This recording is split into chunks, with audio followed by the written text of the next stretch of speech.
Assalamualaikum warahmatullahi wabarakatuh. Salam sejahtera buat kita semua. Salam Om Swastiastu, Namo Buddhaya, salam kebajikan. Balik lagi di channel YouTube Habib Syafif, pakar bola mengomentari sepak bola dengan kesotauan. Nah, ini uploadnya tengah malam karena banyak ternyata aktivitas yang nggak bisa gue lewatin untuk bikin video. Baru ketemunya hari ini. Kita akan bahas Copa del Rey yang mempertemukan Barcelona lawan Sociedad. Walaupun Barcelona menang 1-0 melalui gol Dembele, tapi ternyata banyak kekurangan-kekurangan Barcelona buat menjadi tim yang lebih kompleks. Wah, ini baru menit awal langsung kita bahas Barcelona aja. Langsung aja ke poinnya.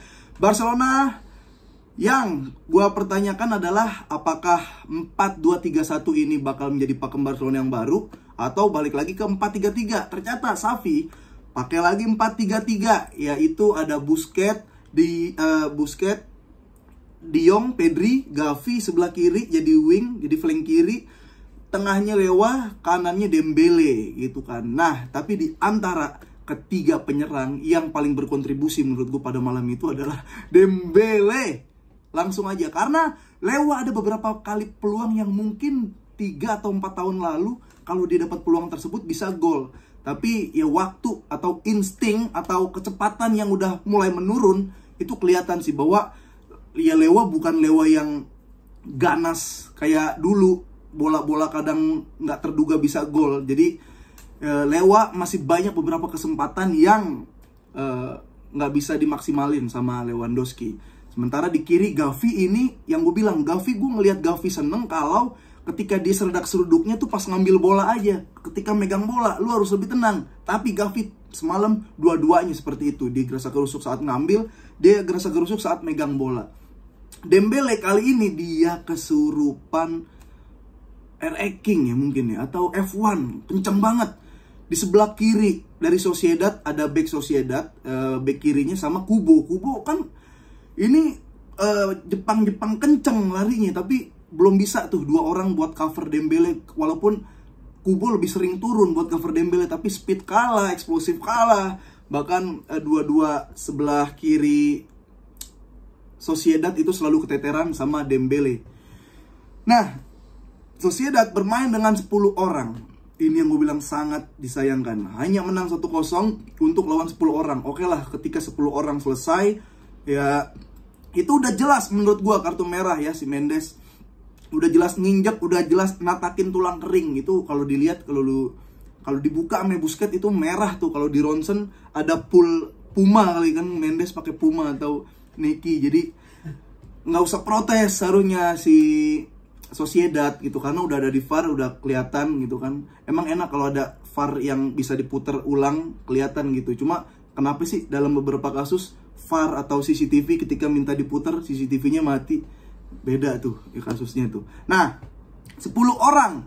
Ya udahlah, Barcelona mengontrol pertandingan. Tapi ya di sisi lain, beberapa kali counter attack dari Sociedad ini bener-bener bahaya. Belum lagi blunder Ter Stegen yang salah passing.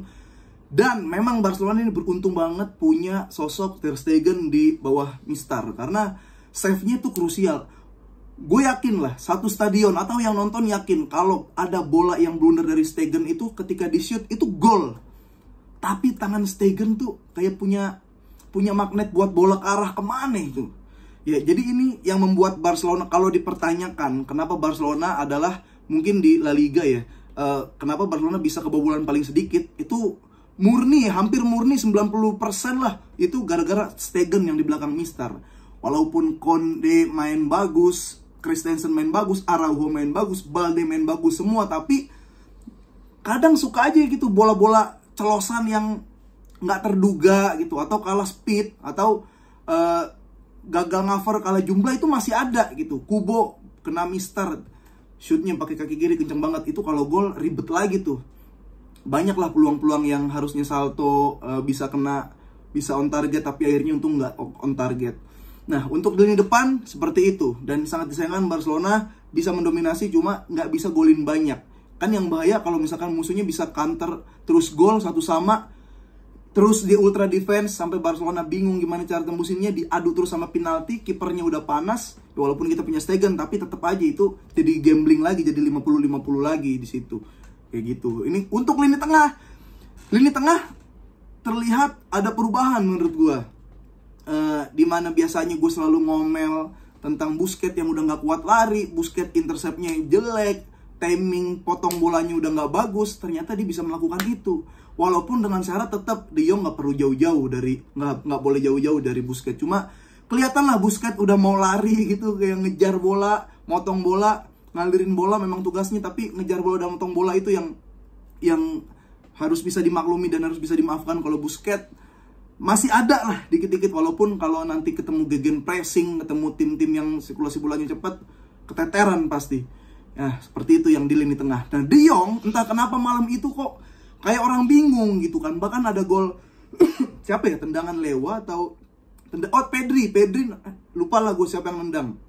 Pedri nendang kena De Jong jadi offside. Oh, Lewa.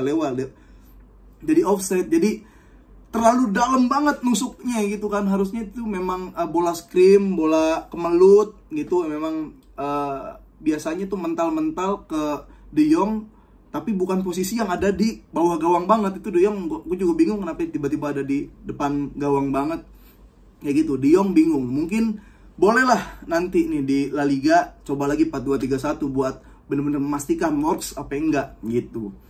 Nah, kita ke belakang. Ini kalau lihat ratingnya pemain Barcelona, lini belakangnya itu keren semua. Jadi ada komparasi ketika Barcelona 2009 sampai 2015 gitu. Di saat backnya dapat rating gede semua, sama semalam yang ratingnya gede semua. Konde di situ dia ngover orang bagus, marking pemain bagus, bahkan asisnya juga bagus. Tendangan-tendangan Konde tuh yang gue salut, dia punya ketenangan, walaupun bukan posisi aslinya di kanan, tapi dia mau lari beberapa kali. Dan umpan dari Konde tuh oke lah. Bahkan gue sering lihat kalau ketika kamera wide dari atas, itu sering tuh bola Ter Stegen megang bola, gelandang Barcelona 2 lari, terus Stegen long ball. Konde megang bola, karena yang di belakang yang bisa kayak gitu cuma Konde doang ya, sama Stegen. Christensen belum bisa low pass nggak bisa, Araujo belum bisa. Beberapa kali 2 orang ini megang pemain, langsung low pass ke depan, dan duel terjadi di sono. Itu bolehlah dicoba kalau misalkan punya musuh yang pressnya tinggi, press atas gitu. Cuman Sociedad kan semalam nggak terlalu ngepress karena dia juga udah terlanjur main 10 pemain. Jadi itu kayaknya bisa works nanti lah, kayak Stegen bisa jadi umpan ke Ferran Torres waktu dulu, itu kayaknya bisa terulang lagi. Formula seperti itu gitu.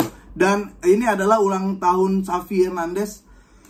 Kemarin ulang tahun 25 Januari, ulang tahun Xavi Hernandez. Dan gue bilang, Xavi Hernandez, kalau lu mau ulang tahun lu happy aja, lu jangan mainin atau jangan jadiin Ansu Fati starting line up.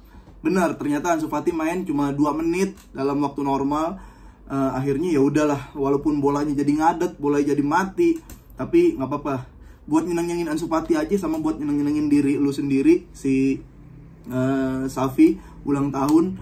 Lu kalau main kayak gini mulu ya, walaupun kadang bikin deg-degan, bisa lah maksudnya jadi pelatih yang bener, pelatih yang terkonsep, ada visi misinya. Xavi Hernandez kira-kira gue bisa bilang bisa nih, perlahan tapi pasti bisa menjadi pelatih yang jajaran pelatih top lah menurut gue.